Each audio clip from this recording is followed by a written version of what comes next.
Nikola Jokic, inimbitahan na si Luka Doncic sa Nuggets. Orlando Magic ang bagsak ni Klay kung aalis. Curry alam na ang paraan kung paano makapasok sa playoff. Good moves, may pinapirma ngayon ang Warriors. Ngunit bago ang lahat, kung gusto nyo ng matibay na basketball shoes, New Curry 11, mabibili lamang sa halagang $2,999. Click lamang ang link sa comment section or bisitahin lamang ang tefen.com for more high-quality shoes. Habang mayroon ng mga spekulasyon tungkol sa pangmatagalang kinabukasan ni Luka Doncic sa Dallas Mavericks, nag-extend si Nikola Jokic ng isang offer para sa kanya na sumali sa Denver Nuggets. Sa panahon ng NBA All-Star Weekend, nagbiro ang two-time NBA MVP kay Doncic na siya ay maaaring maglaro para sa kasalukuyang kampiyon kung siya ay magalit sa Mavs.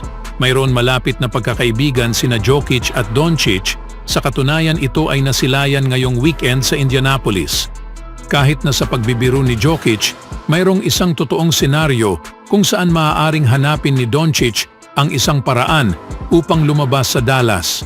Ang organisasyon ay nagpautang na ng marami sa kanilang hinaharap sa isang series trade na hindi nag-iiwan sa kanila ng maraming mga pagpipilian sa hinaharap.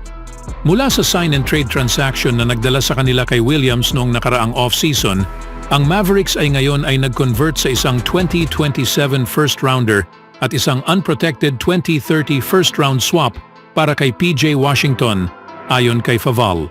Kung nais mong bumalik pa sa mas maaga, ang orihinal na pagkakamali na nagtakda sa lahat sa mga sumusunod na deal na ito sa kilos ay ang hindi nila pagpirma kay Jalen Brunson sa isang 4-year, $55.5 million extension sa gitna noong 2021 to 22 na siya ay iniulat na papipirmahin.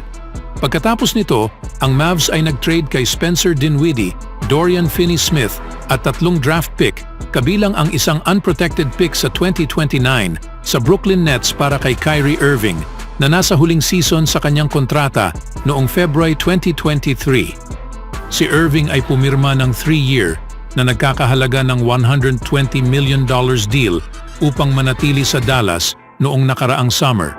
Sa katapusan sa nakaraang season, sinabi ni ESPN Tim McMahon na may takot sa loob ng organisasyon ng Mavericks na maaaring humiling si Doncic ng isang trade sa lalong madaling panahon kung hindi gumawa ng malaking progreso ang koponan.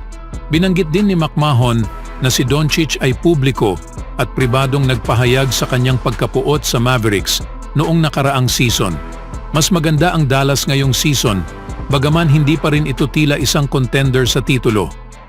Ang 32-23 na record ng team sa All-Star break ay nasa ika-7 pwesto sa Western Conference, ngunit ito ay isang laro lamang sa likod ng New Orleans Pelicans para sa number 5 spot.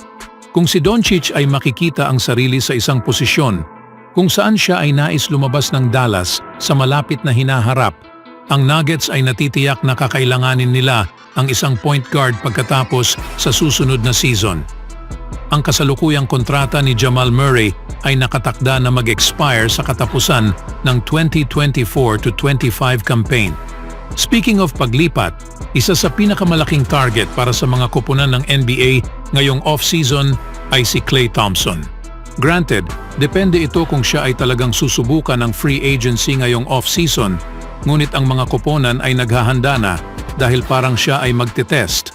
Ayon sa ulat mula sa NBA insider na si Mark Stein, ang Orlando Magic ay lumalabas na isa sa mga naghahangad na makuha si Klay Thompson kung siya ay susubok sa free agency. Narito ang eksaktong excerpt mula sa kanyang ulat. Ang Orlando ay ang nangunguna na isa sa mga potensyal na naghahangad para kay Klay Thompson sa free agency. Ang available cap space ng Magic ay mahirap na hindi ma-project.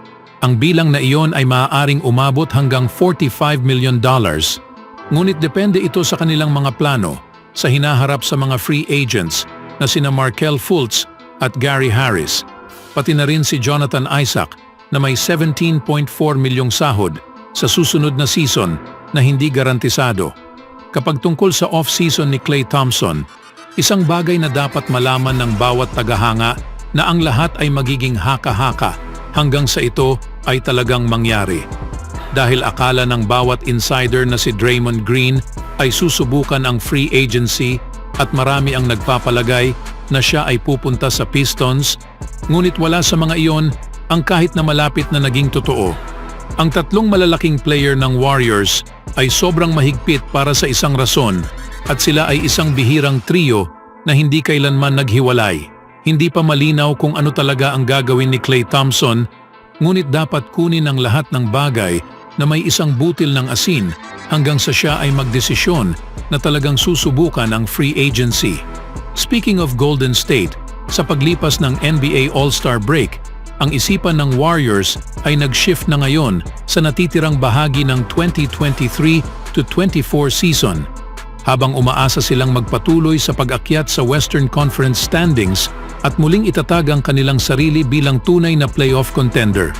Ang Golden State na hawak ang 27-26 ay nasa ika-10 pwesto matapos manalo ng 8 sa kanilang huling 10 laro bago ang mahabang pahinga. Ang isang hindi tiyak na season ay sinamahan ng mas maraming konsistensya at balanse sa mga nakaraang laro. Ngunit alam ni Steph Curry na ang trabaho ay malayo pa sa pagtatapos.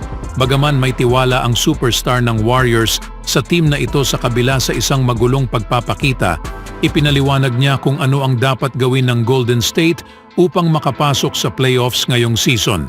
Magsisimula ito sa pagkapanalo sa bahay para sa amin, sabi ni Curry kay ESPN Malika Andrews sa isang eksklusibong panayam na inilabas noong Lunes.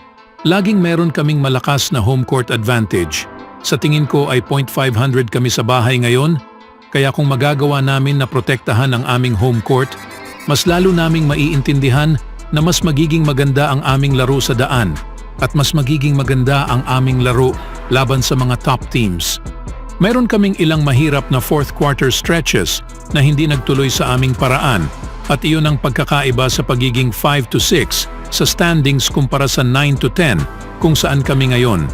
Ngunit kung aalagaan namin ang home court, meron kaming 30 games na natitira, pakiramdam ko ay maaari kaming magpatuloy doon.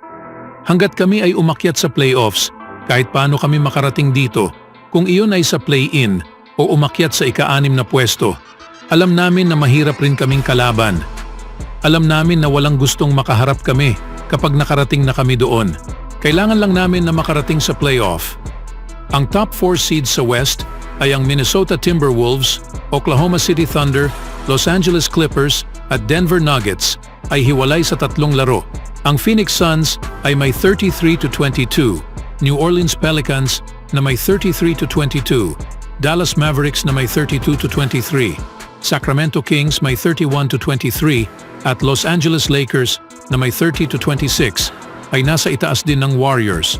Ayon sa pagkakasunod-sunod, ang New Orleans Pelicans ang kasalukuyang hawak ang ika-6 na pwesto sa huling playoff berth. Sa 29 natitirang regular season games, ang oras ay ngayon para sa Warriors. Ang kanilang mga masamang paglalaro sa ika-4 na quarter at mga self-inflicting wounds ay dapat nang maging isang bagay ng nakaraan habang sila ay magpapatuloy sa harap na may layunin na matupad ang kanilang post-season goals. At walang duda na si Curry sa kanyang isipan na kaya nilang gawin iyon. Sa sumunod na balita naman, ang Warriors guard na si Lester Quiñones ay nilaro ang kanyang sarili para sa isang permanenteng papel sa Golden State para nitong 2023-24 NBA season. Matapos lumabas sa 19 games para sa Warriors ngayong season, ang team ay may plano na gawing standard NBA contract ang two-way deal ng 23-year-old ayon sa kanyang mga ahente na sina Mike Miller at Derek Malloy ng Lift Sports Management na sinabi kay ESPN Adrian Wojnarowski ngayong araw.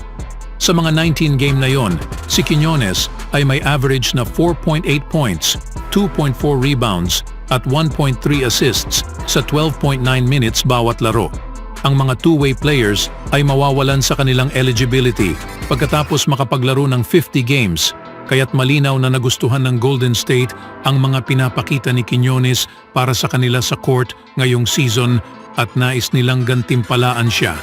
Si Quiñones ay hindi napili sa 2022 NBA Draft bago pumirma sa Warriors ng taong iyon. Pagkatapos, pumirma siya muli sa team sa isang two-way contract upang simulan ang season na ito.